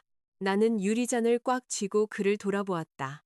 방금 전 한강변 오피스텔에서 아빠라고 부르는 어린아이를 안고 들어갔던 남자가 지금은 내 집에 앉아 내 사과를 먹으며 그의 가짜 걱정을 이용해 완벽한 이중 생활을 감추고 있었다. 나는 아주 부드럽게 말했다. 그래, 나 자신을 고문하는 법을 그만 배워야겠어. 태주는 내가 내 슬픔에 대해 말하고 있다고 생각했다. 그는 고개를 끄덕이며 사과 한 조각을 베어 물었다. 나는 그저 그를 쳐다보았다. 처음으로 나는 내가 사랑했던 남편을 보지 않았다. 나는 기생충을 보았다. 그날 밤 나는 더 이상 아무 질문도 하지 않았다. 나는 결혼 사진을 만지지 않고 지나쳤다. 믿음을 잃으면 한때 신성했던 것은 그저 잘못된 곳에 걸린 그림에 불과해진다. 나는 내 서재로 들어가 문을 잠그고 노트북을 열어 새 폴더를 만들었다. 나는 그것을 증거라고 이름 붙였다. 나는 민혁이 보내준 모든 사진을 업로드했다. 오피스텔 밖에 태준, 슬비, 지훈, 너무나 자연스러워 보이는 세 사람. 그 남자가 강 건너편에서 그를 기다리는 아내가 있다는 것을 아무도 짐작하지 못할 것이다. 나는 모니터 앞에 오랫동안 앉아 있었다. 가슴에 둔하고 욱신거리는 통증이 있었다. 폭발하지 않았다. 그저 끊임없이 아팠다. 거실에서 태주는 TV를 켰다. 월요일 밤 축구 중계 소리가 복도를 따라 희미하게 들려왔다. 그는 경기를 보며 웃었고 오늘 밤이 지극히 평범한 것처럼 행동했다. 그 평범함이 무서웠다. 한 남자는 수년간 침대를 공유한 여자를 배신하고 나서 소파에 앉아 과일을 먹고 축구를 보고 아무렇지 않게 그녀의 눈이 왜 빨갛냐고 물을 수 있다. 만약 인간의 마음에 바닥이 있다면 어떤 사람들은 그것을 뚫고 지나갔다. 나는 사진 몇 장을 인쇄했다. 고품질 컬러 인쇄는 아니었지만 얼굴을 알아볼 수 있을 만큼은 선명했다. 그리고 그가 아이를 안고 있는 순간 나는 종이를 접어 밖으로 나갔다. 태주는 여전히 소파에 있었다. 그가 고개를 들었다. 아직 앉아. 나는 유리 커피 테이블 위로 사진들을 던졌다. 이거 봐. 태주는 아래를 쳐다보았다. 정확히 1초 동안 그의 얼굴은 굳어졌지만 그는 능숙했다. 그는 즉시 평정을 되찾고 똑바로 앉아 사진 한 장을 집어들었다가 다시 내려놓았다. 나 따라다니라고 흥신소 고용했어. 나는 짧고 숨막히는 웃음을 터뜨렸다. 당신은 비밀 오피스텔. 내연녀, 당신을 아빠라고 부르는 아이가 있는데 당신의 첫 질문이 내가 흥신소를 고용했냐는 거야. 태주는 조용히 있었다. 그는 리모컨을 잡고 TV를 음소거했다. 집은 발코니 유리를 두드리는 빗소리를 제외하고는 죽은 듯이 조용해졌다. 네가 아는 이상 더 이상 숨기지 않겠어. 그 말이 깨진 접시처럼 테이블 위로 떨어졌다. 슬비는 당신한테 뭐야? 내가 물었다. 그는 움찔하지 않았다. 내가 사랑하는 사람. 나는 비명을 지를 것이라고 생각했지만 그러지 않았다. 목이 너무 말라서 단어들이 고통스러울 정도로 느리게 나왔다. 그럼 나는 태준이 인상을 썼다. 하은아, 이해 못하는 척 하지 마. 우리 지난 몇 년간 어떻게 살아왔는지 알잖아. 난 지쳤고 너도 지쳤어. 이 집은 일, 난임 클리닉, 호르몬 주사, 스트레스뿐이야. 난 남자야. 진짜 가족이 필요했어. 내 손은 안락의자 등받이에 주먹을 쥔 채 굳어졌다. 진짜 가족? 태준의 목소리가 굳어졌다. 어머니가 몇 년 동안 손주를 기다리셨어. 내가 압박을 안 느낄 것 같아? 슬비는 내게 아들을 줬어. 그는 나를 아빠라고 불러. 내가 문을 열고 들어서면 달려와서 안겨. 당신은? 당신이 내게 준 건 죄책감과 막다른 골목뿐이었어. 나는 얼어붙은 채 서 있었다. 그럼 그 모든 주사, 내가 진료실에 혼자 있던 모든 시간, 내 자신의 생물학적 한계에 겁에 질려 베개에 얼굴을 묻고 흐느끼던 모든 밤이 그에게는 그저 죄책감과 막다른 골목이었단 말인가. 당신은 나를 속이고 비밀리에 아이를 낳고 나를 속여 이혼 서류에 서명하게 하고 이제는 내가 불임이라고 나를 탓하는 거야. 태주는 이혼이라는 단어를 듣고 멈칫했다. 그의 눈이 번뜩였다. 그거 알아? 내가 영원히 모를 거라고 생각했어? 그는 일어나 내게 다가왔다. 하은아, 내가 유일한 악당인 척하지 마. 그 서류는 우리 둘 모두에게 탈출구였어. 네가 서명했고 판사가 승인했어. 우리는 법적으로 이혼한 거야. 당신은 우리 아버지가 병원에서 돌아가시고 있을 때 시리즈비 투자 유치 서류 안에 이혼 서류를 숨겼어. 그리고 그걸 탈출구라고 부르는 거야? 태주는 침묵했다. 침묵은 때때로 거짓말보다 더 더럽다. 나는 문을 가리켰다. 이 집에서 나가. 그리고 내일부터 이 문제가 해결될 때까지 당신은 이노테크의 모든 임원 직무에서 정직이야. 태주는 짧고 건조하고 경멸적인 웃음을 터뜨렸다. 네가 그 회사가 나 없이 돌아갈 거라고 생각해? 나는 그를 쏘아보았다. 그 회사는 당신 혼자 것이 아니야. 핵심 백엔드는 내 거야. 태준이 모든 단어를 또박또박 내뱉었다. 서버, 암호화키, 인증 아키텍처, 루트 접근 권한. 전부 나를 통해 돌아가. 시리즈 B 출시는 몇 주 후야. 내가 협조 안 하면 누가 하겠어? 냉혹한 CEO 놀이하고 싶어, 하은아. 더 똑똑한 때를 골라. 등골이 오싹해졌다. 태주는 책상 위에 자기 노트북으로 걸어가 열었다. 내가 절대 건드리지 않던 코드와 관리자 패널들이 나타났다. 그는 몇 줄을 타이핑하고 화면을 내게 돌렸다. 이 배포 접근 서버 마스터키 보여? 그리고 이거? 그는 평범해 보이는 파일을 가리켰다.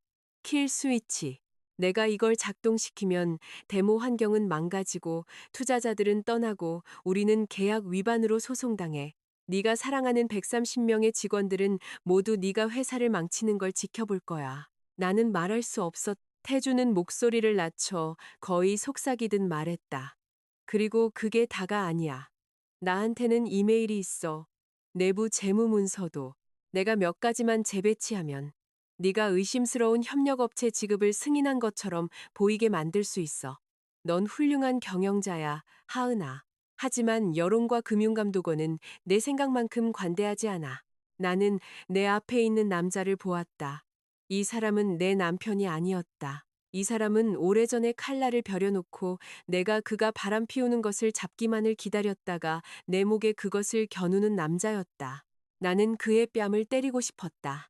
그의 거만한 얼굴에 물컵을 던지고 그가 비겁하고 기생충이라고 소리치고 싶었지만 내 뒤에는 회사 전체 130개의 월급, 아버지가 내가 세우는 것을 도와준 유산이 있었다. 나는 천천히 숨을 들이마셨다. 뭘 원해? 태주는 그 질문에 만족한 듯 나를 보았다. 간단해. 넌 조용히 있어. 소란 피우지 마. 슬비나 내 아들 건드리지 마. 제품 출시 후에 우리 제대로 앉아서 협상하자. 내가 모든 것이 순조롭게 전환되도록 할게. 누구를 위해서 순조롭게? 모두를 위해서. 그가 아무렇지 않게 말했다.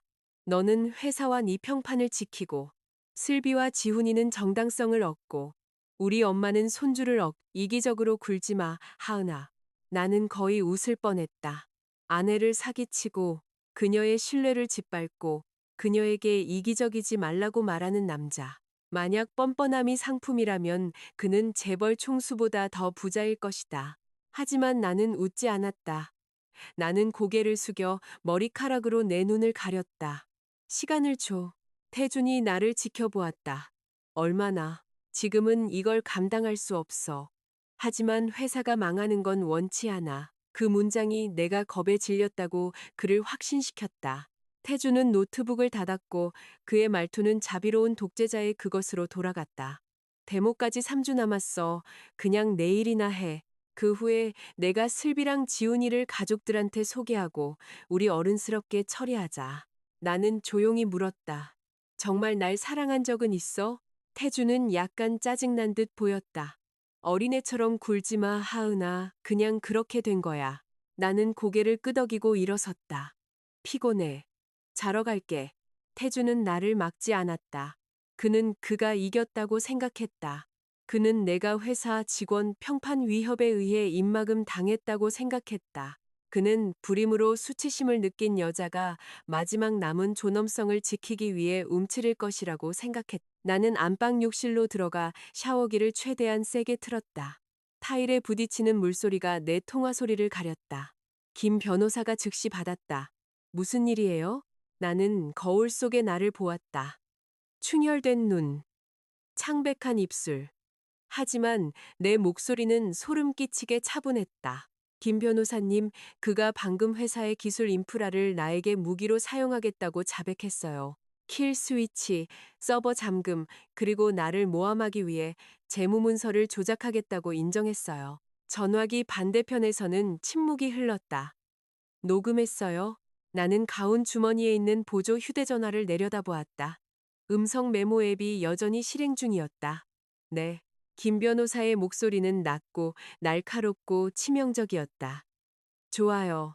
우리는 더 이상 사기 이혼만 다루는 게 아니에요. 우리는 기업 협박과 사이버 사보타주를 다루고 있는 거예요. 나는 물을 껐고 차가운 공기가 내 피부에 닿았다. 거실 저편에서 태주는 내 소파에 앉아 내가 고개를 숙이도록 강요했다고 생각하고 있었다. 하지만 어떤 고개 숙임은 패배의 신호가 아니다. 때로는 단지 덫을 놓을 자리를 보기 위해 고개를 숙일 뿐이다. 다음 날 아침 나는 평소보다 일찍 일어났다. 집은 조용했고 소파는 어젯밤 그대로였다. 테이블 위에 그의 커피잔, 문 옆에 단정히 놓인 그의 신발. 만약 당신이 몰랐다면 어젯밤 여기서 결혼 생활이 학살당했다는 것을 결코 짐작하지 못했을 것이다. 태주는 드레스룸에서 걸어 나오며 거울 앞에서 넥타이를 고쳐맸다. 그는 나를 보았고 그의 목소리는 마치 어젯밤이 꿈이었던 것처럼 가벼웠다. 잘 잤어? 나는 커피를 따르고 있었다. 응, 네가 충격받은 건 알지만 결국 너도 내가 다른 선택이 없었다는 걸 알게 될 거야. 나는 잠시 그를 향해 돌아섰다. 나는 그의 심장이 무엇으로 만들어졌기에 그렇게 끔찍한 말을 저렇게 태연한 얼굴로 할 수 있는지 묻고 싶었지만 나는 그것을 삼켰다. 더 이상 싸우고 싶지 않아. 피곤해. 그 말은 그를 안심시켰다. 그는 더 가까이 다가왔고 그의 말투는 거만했다. 그냥 출시에만 집중해. 나머지는 나중에 처리하자. 나는 고개를 끄덕였다. 그래, 나중에 처리하자. 하지만 계획을 세우는 것은 그뿐만이 아니었다. 태준이 떠난 후 나는 바로 강북의 한 카페로 가서 김 변호사를 만났다. 그녀는 뒤쪽 구석에 앉아 있었고 노트북은 열려 있었고 법률 메모장과 뜨거운 커피 두 잔이 앞에 놓여 있었다. 그가 또 무슨 말을 했어요? 그녀가 물었다. 나는 내 휴대전화를 테이블 건너편으로 밀었다. 제가 그를 협박하기 위해 회사 시스템을 사용하겠다고 자백하는 것을 녹음했어요. 그는 또한 출시 후에 슬비와 아이의 정당성을 요구하겠다고 했어요. 김 변호사는 천천히 고개를 끄덕였다. 훌륭해요. 우리 무기고에 화살이 하나 더 생겼어요. 하지만 기억해야 해요. 당신이 반격하고 있다는 의심을 그에게 주면 안 돼요. 나는 커피잔을 감쌌다. 손은 여전히 차가웠다. 다음 수는 뭐죠? 김 변호사는 메모장에 세 개의 항목을 썼다. 세 개의 전선. 첫째, 사기 이혼. 둘째, 기술 접근을 통한 기업 협박. 셋째, 비정상적인 자금 흐름. 당신은 필요한 사람에게만 정보를 공유해야 해요. 소문내지 마세요. 나는 그 목록을 보았다. 며칠 만에 처음으로 내 머릿속에 혼란이 정리되었다. 첫째, 김 변호사가 말했다. 모든 페이지를 읽기 전에는 아무것도 서명하지 마세요. 긴급함, 신뢰 또는 어색함 때문에 절대 안 돼요. 그 수업료는 비쌌죠. 잊지 않을 거예요. 둘째, 당신의 모든 개인 서류, 원본 회사 파일, 법인 인감은 집에 두지 말고 안전한 금고에 보관하세요. 나는 고개를 끄덕였다. 셋째, 직장에서 백엔드 시스템 변경 프로토콜을 강화하세요. 업데이트를 하려는 사람은 누구나 기록된 티켓과 이중 승인이 필요하게 하세요. 태준 씨를 지목하지 마세요. 그냥 다가오는 시리즈 비출시를 보한 강화의 핑계로 삼으세요. 태준은 그걸 싫어할 텐데요. 좋아요. 명확한 프로토콜을 싫어하는 사람들은 보통 뒷문을 찾고 있는 거예요. 카페를 나와 나는 평소보다 일찍 사무실로 갔다. 나는 우리 회계팀장인 오수진 과장을 내 사무실로 불렀다. 수진 과장은 송장 뭉치를 들고 들어왔. 찾으셨어요, 대표님? 나는 문을 닫고 목소리를 낮췄다. 수진 과장님, 지난 4년간의 모든 기술 및 외부 유지 보수 비용을 심층적으로 조사해 주세요. 완전히 비밀리에 진행해야 해요. 아직 이유는 묻지 마세요. 수진 과장이 인상을 썼다. 무슨 문제 있나요? 아직 결론은 없지만 확실히 해야 해요. 수진 과장은 즉시 고개를 끄덕였다. 알겠습니다. 공급업체 그룹별로 필터링해서 자금 흐름을 추적하겠습니다. 나는 그녀를 보며 내 가족이 나를 배신하는 세상에서 감사의 물결을 느꼈다. 내 동료는 원칙에 굳건히 서 있었다. 다음으로 나는 관리팀의 윤소희 대리를 불렀다.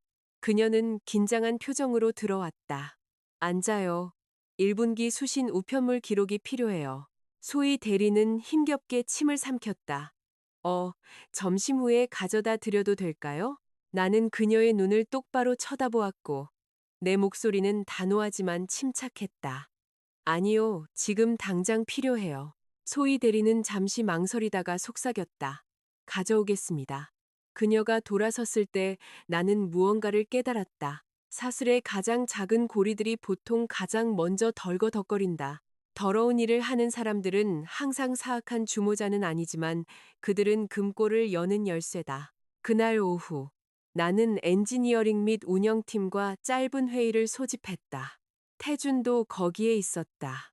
나는 내 기업 CEO 페르소나를 유지했다. 오늘부터 데모까지 모든 시스템 변경은 기록된 티켓과 제 최종 승인이 필요합니다. 프로토콜 외에 무단 배포는 없습니다. 태주는 뒤로 기대 앉아 비웃었다. 갑자기 왜 이렇게 까다로워? 개발자들은 유연성이 필요해. 출시에 가까워질수록 배는 더 단단히 조여야죠. 내가 대답했다. 문서화되지 않은 푸시 때문에 충돌이 일어나는 위험을 감수할 수 없어요. 몇몇 부서장들이 동의하며 고개를 끄덕였다. 태주는 더 이상 반박하지 않았지만 그의 눈초리는 날카로워졌다. 나는 요새를 확보할 만큼은 단단하지만 내 패를 보이지 않을 만큼은 느슨한 미묘한 줄타기를 해야 한다는 것을 알았다. 그날 저녁 집에 돌아왔을 때 태준이 아무렇지 않게 물었다. 요즘 엄청 조심스럽네. 응? 나는 코트를 걸었다.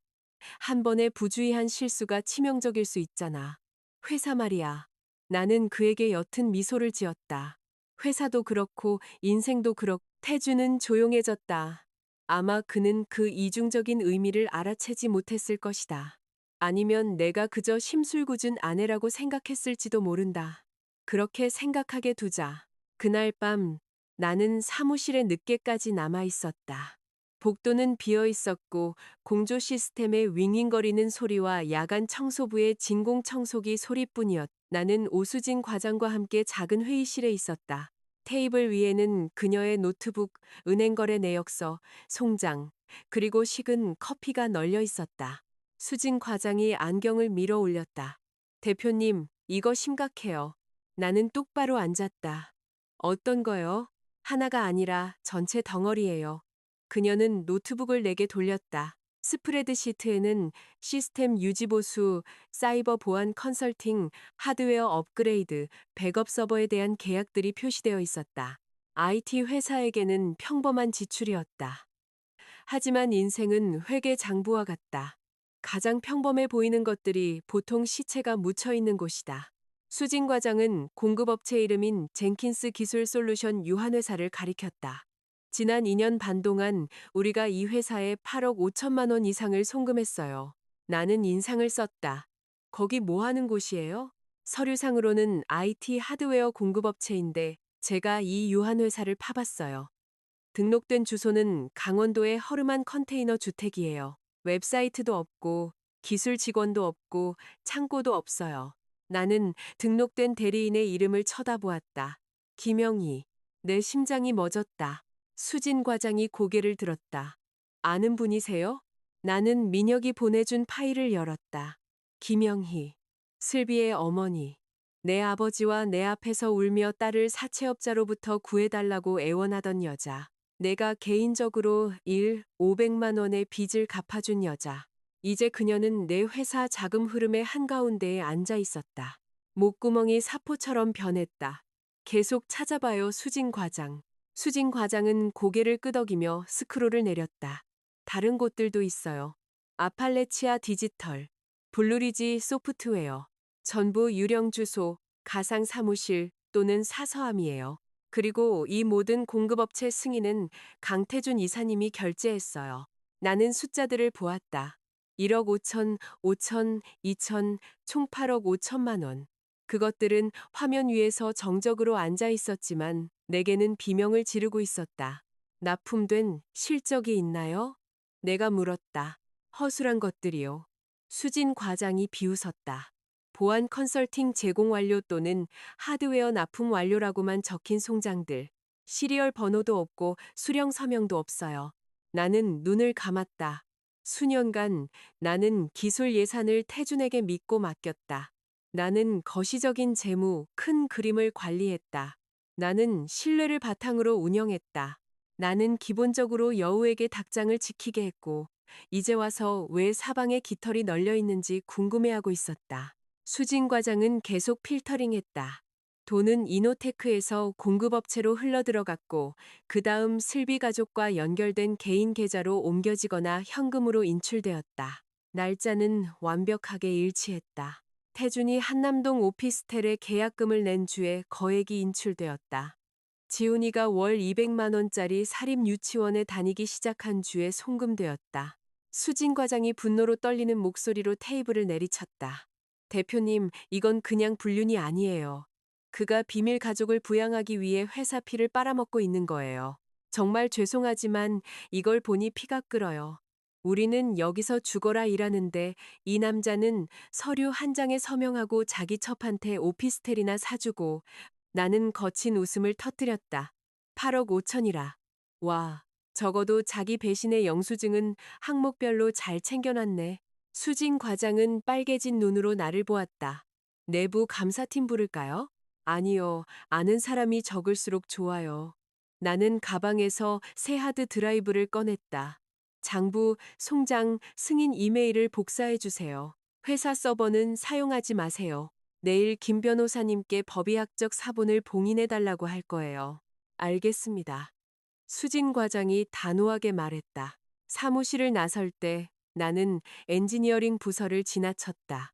태준의 사무실 불은 아직 켜져 있었다.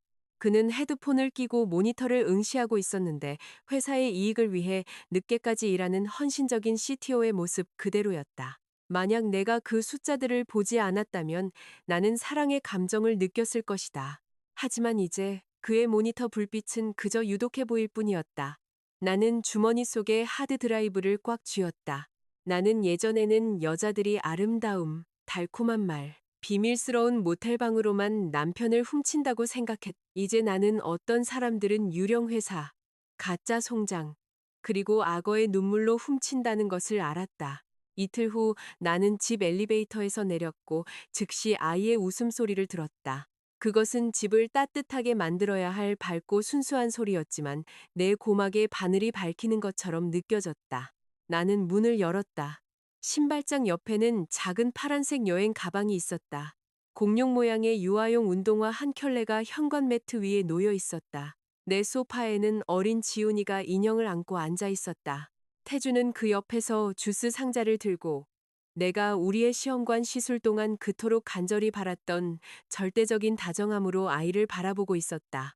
슬비가 내 부엌에서 걸어 나왔다. 그녀는 내 앞치마를 두르고 있었다. 그것은 작은 라벤더 자수가 놓인 베이지색 리넨 앞치마로 아버지가 나파밸리에서 사주신 기념품이었다. 나는 더러워질까봐 거의 입지 않았다. 그리고 이제 그것은 한때 나를 구원자라고 불렀던 여자의 몸에 둘러져 있었고 그녀는 내 부엌에 서서 저녁을 요리하고 있었다. 슬비가 부드럽게 미소 지었다. 어머, 하은 언니 오셨네요. 전화 못 드려서 죄송해요. 우리 오피스텔 난방이 고장났는데 수리 기사님이 며칠 걸릴 거라고 해서요. 태준 오빠가 지훈이랑 저 여기서 좀 지내도 된다고 했어요. 나는 태준을 보았다. 당신이 결정한 거야? 태준은 주스 상자를 내려놓았고 그의 말투는 화가 날 정도로 차분했다. 그냥 며칠뿐이야. 애 앞에서 소란 피우지 마. 에? 그는 아이를 인간 방패로 사용했다. 실수를 저지르고 어린아이를 포화 속으로 밀어넣어 피해자가 화를 내면 괴물처럼 보이게 만드는 것. 전형적인 비열한 조종 수법이다. 지훈이가 나를 올려다보았다. 하은, 이모예요? 나는 고개를 숙여 목소리를 억지로 부드럽게 만들었다. 나는 하은이야. 그는 플라스틱 공룡을 들어 올렸다. 바퀴가 부러져 있었다. 고쳐줄 수 있어요? 태준 아빠가 해준다고 했는데 잊어버렸어요. 태준 아빠라는 말이 물리적인 타격처럼 느껴졌지만 아이는 아무것도 몰랐다. 나는 무릎을 꿇고 바퀴를 다시 끼워주었다.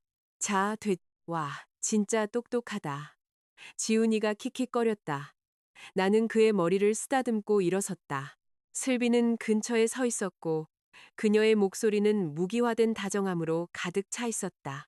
지훈이가 벌써 언니를 좋아하네요. 제가 예전에 언니가 엄마를 얼마나 많이 도와줬는지 얘기해줬어요. 나는 그녀를 보았다. 아, 그거 기억은 하는구나. 그녀의 미소는 잠시 흔들렸지만 그녀는 재빨리 고개를 숙였다. 물론이죠. 언니는 제 생명의 은인인걸요. 어떤 사람들의 감사는 그저 뺨을 때리는 것과 같다. 바로 그때 현관문이 다시 열렸다. 시어머니 최 여사가 장바구니를 들고 들어왔고 시아버지 강병철 씨가 생수 박스를 들고 뒤따랐다. 최 여사는 지훈이를 보자마자 장바구니를 떨어뜨리고 그에게 달려갔다. 오, 우리 귀한 손주. 할미가 얼마나 보고 싶었는데. 지훈이가 웃었. 강서방님은 불편하게 자리를 옮기며 나를 보았다. 하은아. 이제 퇴근했니? 내가 대답하기도 전에 최 여사가 쏘아붙였다. 여보, 애 좀 놀게 둬요. 하은이는 사무실에서 일하느라 피곤할 테니 그냥 놔둬요. 그녀는 나를 며느리라고 부르지 않았다. 나는 이제 그냥 하은이었다. 며칠 전만 해도 내게 대를 이어달라고 요구하던 여자가 순식간에 내 집에서 나를 대체해버렸. 어머님, 모든 걸 알고 계신 것 같네요. 내가 차분하게 말했다. 태준이가 우리한테 말했단다. 최 여사가 지훈이를 껴안으며 뻔뻔하게 말했다. 너희 둘은 안 맞아. 이혼도 끝났고. 너네도 못 낳아줬잖아. 뭘 기대했니? 집안에는 핏줄이 필요한 법이야. 내가 내 친손주를 모른 척 해야겠니? 강서방님이 얼굴을 찡그렸다. 여보, 말 좀 가려서 해요. 내가 뭐 틀린 말 했어요? 그녀가 쏘아붙였다. 우리가 몇 년을 아들을 기다렸는데 이제 강씨 집안대를 이을 아들이 생겼어. 하은이가 돈 잘 버는 건 알지만 엄마가 될 수 없다면 이해해야지. 슬비는 고개를 숙이고 앞치마 끝을 비틀며 비극적인 희생자 연기를 했다. 하지만 나는 그녀의 입꼬리가 위로 올라가는 것을 보았다. 가짜 눈물 뒤에 숨겨진 승자의 미소. 태준이 일어나 평화 중재자 역할을 했다. 엄마, 하은이 피곤해요. 그만해요. 그는 나를 보았다. 그냥 며칠만 머물게 해줘. 어색하게 만들지 마. 나는 주위를 둘러보았다. 아버지가 사주신 찻잔 세트, 내가 발코니에서 키운 다육이들, 모든 것에 내 손길이 닿아 있었다. 그런데 나는 여기에 초대받지 않은 손님처럼 서 있었다. 슬비가 부드럽게 말했다. 하은 언니, 저녁 만들었어요. 같이 먹어요. 언니가 허브 듬뿍 넣은 닭구이 좋아하는 거 알아서 특별히 만들었어요. 나는 그녀를 쳐다보았다. 아는 게 많네. 슬비가 입술을 깨물었다. 저는 그냥 평화롭게 지내고 싶어요. 평화는 남의 집에 쳐들어와서 조용히 하라고 말하는 게 아니야. 내가 말하자 방은 죽은 듯이 조용해졌다. 태준이 인상을 썼다. 박하은, 나는 손을 들었다. 나는 소리치지 않았다. 울지도 않았다. 나는 분명하게 말했다. 나는 지쳤어. 당신들 저녁 먹어. 나는 서재에 있을게. 최 여사가 비웃었다. 저 태도 좀 봐. 우리가 왔는데 밥도 같이 안 먹겠다고. 나는 계단을 오르다 멈춰서서 뒤를 돌아보았다. 저는 어머님과 수년간 밥을 같이 먹었어요. 오늘 밤은 빠질게요. 나는 위층으로 올라가 서재문을 잠갔다. 나는 백업 휴대전화를 꺼내 녹음을 누르고 문틈 아래로 밀어 넣었다. 나는 그들의 사소한 험담에는 관심이 없었다. 나는 태준이 그의 내연녀를 내 합법적인 거주지로 옮기고 자기 집처럼 사용하며 그의 조종을 확인하는 음성 증거가 필요했다. 휴대전화가 울렸다. 태준의 문자였다. 똑똑하게 처신했네. 계속 그렇게 하면 험한 꼴 안 볼 거야. 나는 답장하지 않았다. 아래층에서는 식기 부딪히는 소리가 들렸다. 슬비가 닭 요리를 내고 최 여사가 지훈이에게 재롱을 부리고 태주는 완벽한 가족을 거느린 왕처럼 식탁 상석에 앉아 있었다. 나는 창가에 서서 어두운 마당을 내다보았다. 이것을 견디는 것은 지는 것이 아니었다. 이것을 견디는 것은 그들이 다시는 기어 나오지 못할 만큼 깊은 무덤을 파도록 내버려 두는 것이었다. 다음 날 아침, 이노테크에 도착하자 로비는 완전한 혼돈 상태였다. 대표님, 밖에서 상황이 벌어졌습니다. 보안 팀장이 달려오며 말했다. 나는 여자의 날카로운 목소리가 유리문을 통해 울려 퍼지는 것을 들을 수 있었다. 슬비의 어머니, 김영이었다. 그녀는 건물 앞 광장에 서서 셀카봉에 휴대전화를 들고 유튜브 라이브나 아프리카 TV로 생중계를 하고 있었다. 슬비는 그녀 옆에 서서 지훈이를 안고 티슈에 조용히 울며 순교자처럼 보였다. 구경꾼들이 작은 무리를 이루고 있었다. 이곳 좀 보세요. 김영희가 휴대전화에 대고 소리쳤다. 이 재벌 대표가 내 딸을 괴롭히고 있어요. 내 손주의 아빠를 뺏으려고 해요. 돈만 있으면 내 새끼를 길바닥에 내쫓을 수 있다고 생각하는 거예요. 슬비가 크게 흐느꼈다. 저는 그저 제 아들이 아빠를 갖게 하고 싶을 뿐이에요. 그 여자 돈은 원하지 않아요. 하지만 그녀는 너무 강력해요. 우리를 파괴하려고 해요. 나는 유리 뒤에 서서 순수한 혐오감의 물결을 느꼈다. 내 집에 들어와 내 앞치마를 두르고 내 부엌에서 요리하던 여자가 이제 내 회사 앞에 서서 인터넷에 대고 피해자 코스프레를 하고 있었다.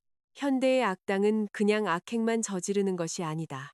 그들은 그것을 포장하기 위해 홍보팀을 고용한다. 나는 보안팀에게 돌아섰다. 모두 안에 있도록 하세요. 절대 대응하지 마세요. 경찰이 처리하게 둬요. 나는 김 변호사에게 전화했다. 그들이 제 건물 밖에서 비방 생중계를 하고 있어요. 절대 나가지 마세요. 김 변호사가 즉시 말했다. 무단 침입자들을 처리하도록 경찰을 부르세요. 제가 지금 변호사 사무원과 함께 내용 증명과 방송 중단 요청서를 전달할 직원을 보내고 있어요. 마음껏 연기하게 두세요. 명예훼손의 증거만 더 쌓일 뿐이니까요. 태주는 20분 후에 도착했다. 그는 당황한 표정으로 군중을 해치고 달려왔다. 그는 김영희의 팔을 잡았다. 지금 뭐 하는 거예요? 여긴 회사 사무실이에요. 김영희가 팔을 뿌리쳤다. 자네 지금 저 여자 편드는 거야? 내 딸이 고통받고 있는데. 슬비가 훌쩍였다. 태준 씨, 우리 여기 오고 싶지 않았어요. 근데 엄마가 너무 저를 걱정해서 나는 내 사무실 창문에서 그 서커스를 지켜보았다. 몇 분 후 경찰이 도착해서 군중을 해산시켰다. 태준이 내게 문자를 보냈다. 그냥 넘어가. 가난한 사람들은 법을 몰라. 그냥 감정적인 것뿐이야. 내 손가락은 내가 답장을 타이핑할 때 얼음장처럼 차가웠다. 가난이 명예훼손의 면허는 아니지. 1시간 후 우리 시리즈 B 투자를 주도하는 벤처 캐피털의 파트너에게서 이메일이 왔다. 박 대표님, 소셜 미디어 사건을 보았습니다. 이 가정 문제가 기업 구조나 다음 주 제품 출시에 영향을 미치지 않을 것임을 확인해 주십시오. 현황 업데이트가 필요합니다. 나는 노트북을 닫았다. 이것은 더 이상 내 개인적인 악몽이 아니었다. 그들은 내 회사의 가치를 공격하고 있었다. 다음 날 민혁은 나를 백승호에게 연결해 주었다. 백승호는 판교의 평범한 사무실에서 작지만 엘리트적인 사이버 보안 회사를 운영하는 프리랜서였다. 그는 똑똑하고 고집세고 매우 윤리적이기로 유명했다. 내가 들어갔을 때 백승호는 네트워크 다이어그램이 그려진 화이트보드를 응시하고 있었다. 그는 36세였고 낡은 후드티와 청바지를 입고 있었다. 그가 내 손을 잡았다. 민혁 씨한테 간단히 들었지만 분명히 하죠. 전 가정사 분쟁은 안 맞습니다. 바람 피우는 남편 해킹 안 해요. 남편을 해킹해달라는 게 아니에요. 내가 테이블에 내 파일들을 올려놓으며 말했다. 시리즈 B 데모 전에 이노테크의 백엔드를 감사하고 안전하게 만들어주세요. 제 CTO가 제품을 망가뜨리겠다고 협박하고 있어요. 백승호가 인상을 썼다. 당신 CTO는 당신 남편이잖아요. 법적으로 이건 지뢰밭이에요. 제가 코드를 건드렸는데 그가 무단 접근이라고 주장하면 제 회사도 당신과 함께 망하는 거예요. 저는 CEO이자 대주주예요. 모든 접근은 회사 법률 자문의 승인을 받은 합법적으로 확보된 백업을 통해 이루어질 거예요. 나는 그에게 로그 파일, 태준이 자랑했던 킬 스위치 아키텍처, 그리고 서버 구조를 보여주었다. 백승호는 파일들을 빠르게 훑어보았다. 그는 아버지 이름 박진석, 이 적힌 문서에서 멈췄다. 백승호는 안경을 벗고 오랫동안 그 이름을 보았다. 그의 태도에 차가움에 금이 갔다.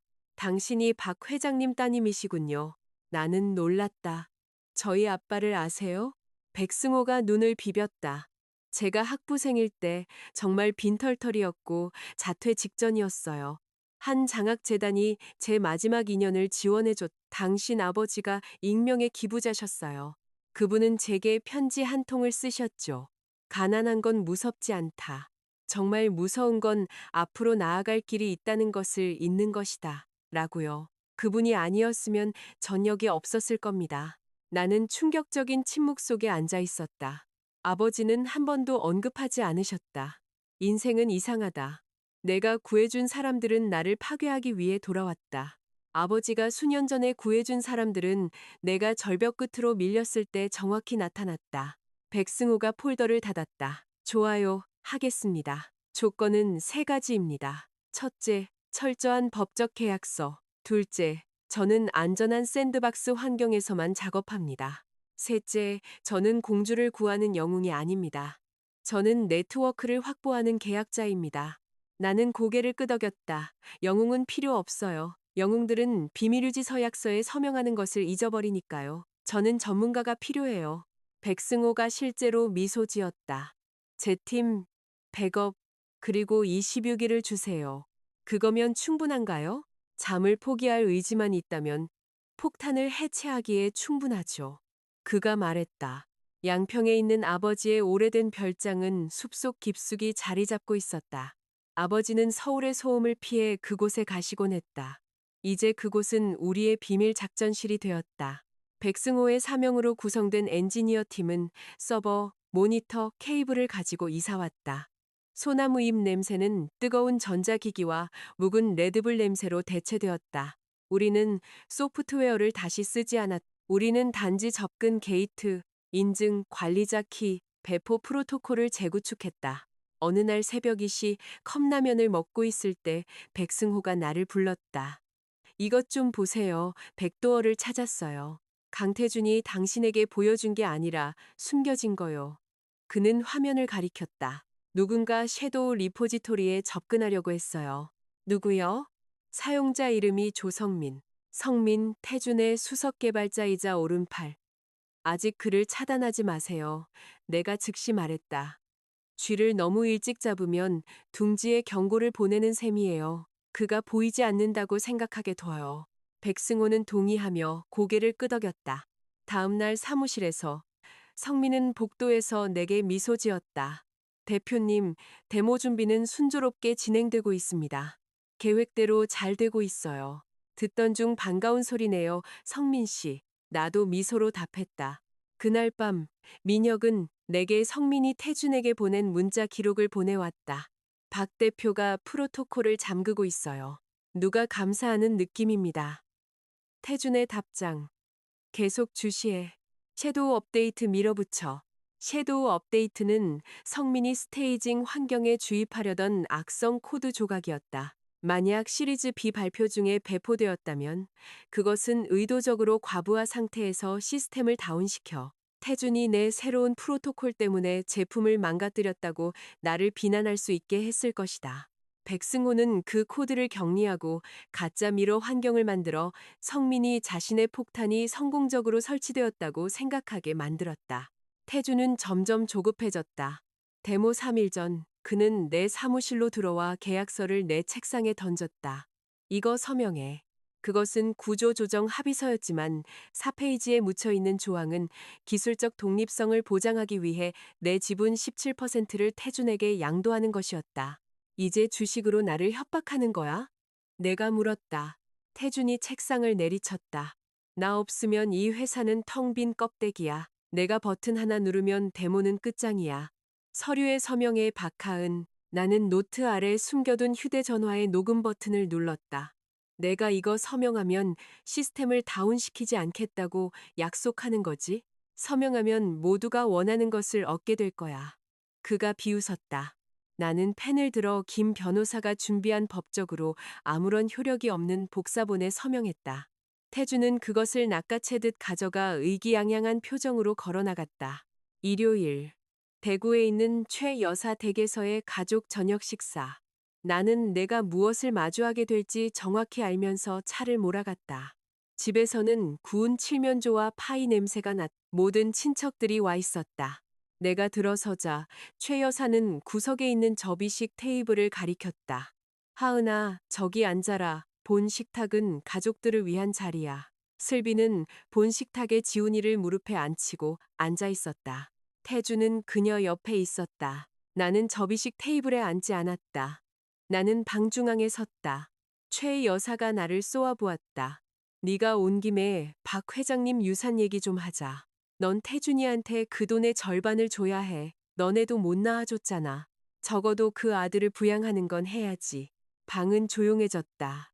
나는 최 여사, 그리고 태준, 그리고 나를 쳐다보는 친척들을 보았다. 가족은 내가 말했다. 내 목소리는 조용한 방에 울려 퍼졌다. 사기 위해 세워지는 것이 아닙니다. 아버지가 딸을 보호하기 위해 남긴 유산은 내연녀, 훔친 오피스텔, 그리고 자기 직원들에게서 8억 5천만 원을 횡령한 남자를 부양하는 데 사용되지 않을 겁니다. 태준이 벌떡 일어섰고 그의 얼굴은 창백해졌다. 닥쳐, 박하은. 당신은 투자 유치 서류 안에 이혼 서류를 숨겼어. 나는 그를 쏘아보며 계속했다. 당신은 이노테크에서 돈을 훔쳤어. 어린아이를 나를 모욕하기 위한 소품으로 사용했어. 나는 최 여사를 보았다.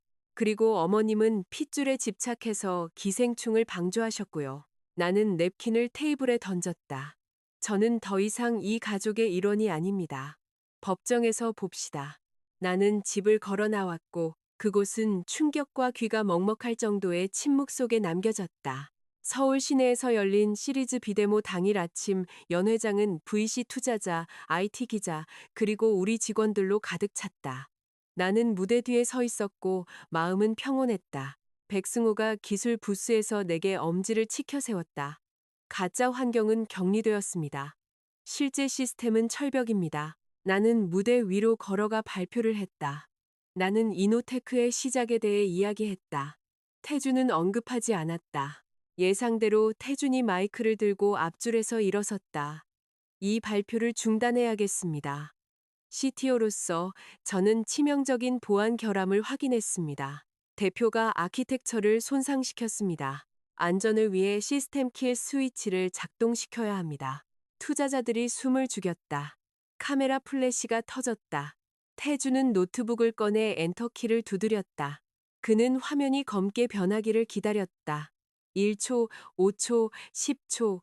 이노테크 대시보드는 거대한 프로젝터 위에서 아름답게 빛나고 있었다. 태준의 화면에 작은 팝업 창이 떴다. 접근 거부됨. 자격 증명 취소됨. 태준은 공포에 질려 화면을 응시하며 얼어붙었다. 백승호가 마이크를 들고 부스에서 나왔다. 제 이름은 백승호 독립사이버보안감사관입니다. 대표의 법적 요청에 따라 우리는 악의적인 내부자 위협을 무력화했습니다. 시스템은 안전합니다. 군중은 속삭임으로 술렁였다. 나는 무대 중앙으로 나아갔다. 투자자 여러분과의 완전한 투명성을 위해 내가 클리커를 누르며 말했다. 화면은 법의학적 회계보고서로 바뀌었다. 우리는 전 CTO와 그의 동료들과 연결된 유령 회사를 통해 이노테크에서 횡령된 8억 5천만 원을 발견했습니다. 조성민이 뒷문으로 몰래 빠져나가려 했지만 회사 보안팀이 이미 그를 기다리고 있었다. 방 뒤쪽에서는 김영희와 슬비가 빠져나가려 했지만 민혁이 2명의 형사와 함께 그곳에 서 있었다. 그리고 민혁 옆에는 민준이라는 남자가 서 있었다. 슬비의 강원도 시절 전 남자친구. 태준은 민준을 보고 뒤쪽으로 걸어갔다. 이게 뭐야? 민혁이 태준에게 서류 봉투를 건넸다. 기업 사기로 감옥 가기 전에 이거 읽어봐. 유전자 검사 결과랑 협박 증거야. 태준은 봉투를 찢어 열었다. 그것은 슬비와 민준 사이의 문자였. 그녀는 태준이 더 큰 돈벌이라는 것을 깨닫기 직전까지 어린 지훈이의 실제 양육비를 민준에게서 갈취하고 있었다. 지훈이는 태준의 아들이 아니었다. 태준은 완전히 핏기 없는 얼굴로 슬비를 보았다. 내 아들이 아니라고. 슬비는 진짜 눈물을 터뜨리며 움츠러들었다. 아들의 성공을 보러 왔던 최 여사는 로비의 의자에 쓰러져 가슴을 부여잡았다. 그녀가 나를 고문하는 데 사용했던 강씨 집안대를 이을 손주는 사기 위해 세워진 거짓말이었다. 나는 슬비의 팔에 안겨 겁에 질린 어린아이를 보며 기쁨을 느끼지 않았다. 나는 그저 어른들이 이렇게 비열할 수 있다는 것에 깊은 슬픔을 느꼈다. 그날 저녁 늦게 지하 주차장에서 내 차로 걸어가고 있을 때 발소리가 들렸다. 태준이 콘크리트 기둥 뒤에서 달려들었다. 그의 눈은 광기에 차 있었고 넥타이는 풀려 있었다. 고소 취하해, 박하은, 주식 내놔. 그가 소리쳤다. 그가 내게 닿기 전에 민혁과 잠복 형사가 그를 콘크리트 바닥으로 덮쳤다. 수갑 채우는 소리가 축축한 주차장에 울려 퍼졌다. 나는 거기에 서서 내가 한때 사랑했던 남자가 끌려가는 것을 지켜보았다. 끝이었다. 1년 후 이노테크는 시리즈 B 투자를 마감하고 번창하고 있었다. 백승호는 우리의 새로운 CTO가 되어 한 사람이 왕국의 열쇠를 쥐지 않는 민주화된 기술 아키텍처를 구현했다. 태주는 송금 사기, 횡령, 사이버 사보타주 혐의로 기소되었다. 슬비와 김영희는 공갈 및 공범 혐의를 받았다. 최 여사는 모든 사회적 지위와 가짜 손주를 한순간에 잃었다. 나는 아버지 유산의 일부를 사용하여 혼인 계약 사기를 당한 여성들을 위한 법률 구조 기금을 시작했다. 새로운 코너 오피스에 서서 비각엔 서울의 스카이라인을 내다보며 나는 상속 변호사 사무실에서의 그날을 기억했다. 나는 내 인생이 끝났다고 생각했다. 하지만 그날은 내가 모든 것을 잃은 날이 아니었다. 그날은 내가 깨어난 날이었다. 경계 없는 친절은 감사할 줄 모르는 사람들을 위한 사다리일 뿐이고, 잘못된 손에 놓인 신뢰는 당신 자신의 목을 베라고 건네준 칼이다.